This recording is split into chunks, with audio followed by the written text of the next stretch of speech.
You know that sound, right? That classic roar of a lawnmower on a Saturday morning, or maybe the buzz of a chainsaw or the hum of a leaf blower. It's the sound of work getting done. And behind all that noise is this incredible world of compact power. So let's dive in and really get to know the small engines that, well, power our world. I mean, we use these machines constantly, but have you ever really stopped to think about what's going on inside that little metal box? What's the actual magic that turns just a little splash of fuel into so much force? Well, that's exactly what we're going to break down right here. And wow, just look at this. You can really see the beautiful complexity we're talking about. Every single one of these little engines, whether it's in your string trimmer or your generator, kind of has its own little personality. So let's meet the two main families. Okay, so here they are, the two main characters in our story, the two-stroke and the four-stroke engine. Now, at a glance, they might look pretty similar and they basically do the same job, but believe me, they go about it in completely different ways. So, here's the number one most crucial difference. A two-stroke engine, it's all about speed and simplicity. It gets its power stroke, the part that actually generates the force, done in just one single turn of the crankshaft. But the four-stroke, on the other hand, is a bit more methodical. It takes two full revolutions to get that same burst of power. So let's talk about the pros of the two-stroke. I mean, its design is just so simple. There are no complex valve mechanisms, which makes it incredibly lightweight. And that's exactly why it's perfect for things you have to carry around, like a chainsaw. It's got this amazing power-to-weight ratio, a serious kick in a really small package. Okay, now for the four-stroke, which is a completely different beast altogether. These are the workhorses, the marathon runners. They're more fuel efficient, they give off less pollution, and they're just built to be more durable. That's why you find them in machines that have to run reliably for a long, long time, like, you guessed it, your lawnmower. All right, so we get how they work, but how do we keep them working? Well, it turns out that for all their differences, they share a common weakness. And the secret to giving them a long, happy life? It's surprisingly simple. It all boils down to two words: preventive maintenance. And look, this isn't about doing complicated, scary repairs. No, it's just about simple, regular tasks that you can do to stop problems before they even begin. It's really the secret to keeping your engine humming along for years and years. And the number one, top of the list, most important rule is keep it clean. I love this analogy. Think of a dirty engine like a person wearing a heavy winter coat in the middle of July. It just can't cool down. So cleaning those cooling fins is like basic hygiene to stop the engine from getting a serious fever. And here's why this is so critical. That gunk, that layer of dirt, grass, and old oil you see caked on an engine, it literally acts like a blanket, trapping all the heat in. If air can't flow over those cooling fins, the internal parts can get so hot they expand, they warp, and they can even seize up, which, trust me, is just as catastrophic as it sounds. Okay, now for the fun part. Let's get our hands dirty, metaphorically, of course.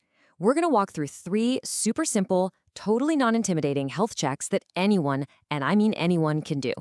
Think of it like giving your equipment a quick physical. Really, it all comes down to just 3 things. You've got oil, air, and spark. That's it. If you can keep an eye on those 3, you have already won like half the battle for a long-lasting engine. So let's take them one by one. All right, first up, the oil. In a 4-stroke engine, this stuff is literally its lifeblood. It's doing everything. It's lubricating, it's reducing friction, it's carrying away heat. Seriously, without the right amount of clean oil, an engine will just destroy itself, sometimes in a matter of minutes. The good news is, checking it is so easy. You just pull out the dipstick, wipe it clean, stick it back in, and then pull it out again to check the level. If you're at or below that low mark, just add a little more. But, and this is a big but, never overfill it. Too much oil can be just as bad as too little, causing a whole mess of other problems. Okay, next up, let's talk about breathing. The air filter is basically the engine's lungs. And just like our lungs, they've got to be clean to work right. A clogged filter literally suffocates the engine, robbing it of power and making it work way harder than it needs to. And for a super common foam filter, cleaning it is a piece of cake. You just wash it out with some detergent and water, squeeze it dry inside a clean cloth, then you soak it with some fresh engine oil, and finally, just squeeze out all the excess. It's such a simple little ritual, but it makes a massive difference. And finally, last but definitely not least, we have the spark plug. This tiny little guy is where the magic happens, where combustion actually begins.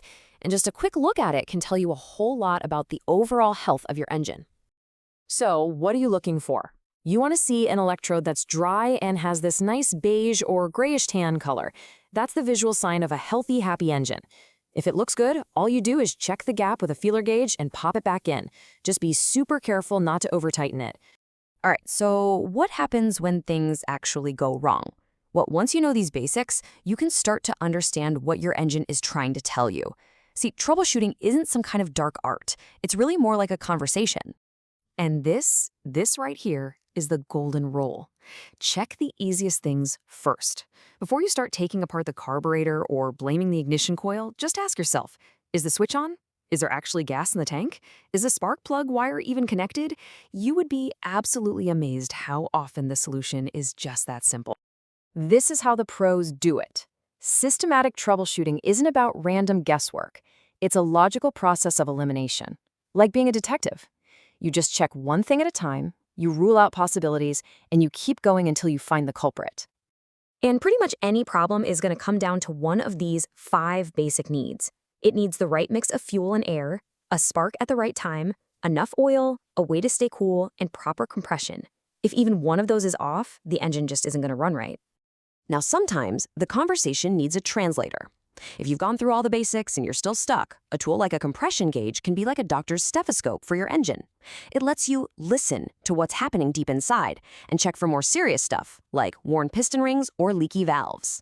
So really, the key takeaway here is this: that roar, that buzz, that hum. It's a language. It's your engine telling you exactly how it's feeling. And with just a little bit of knowledge, you can go from being someone who just uses the machine to someone who actually listens to it. And you'll be ready to keep that small engine and its big power running for a long, long time.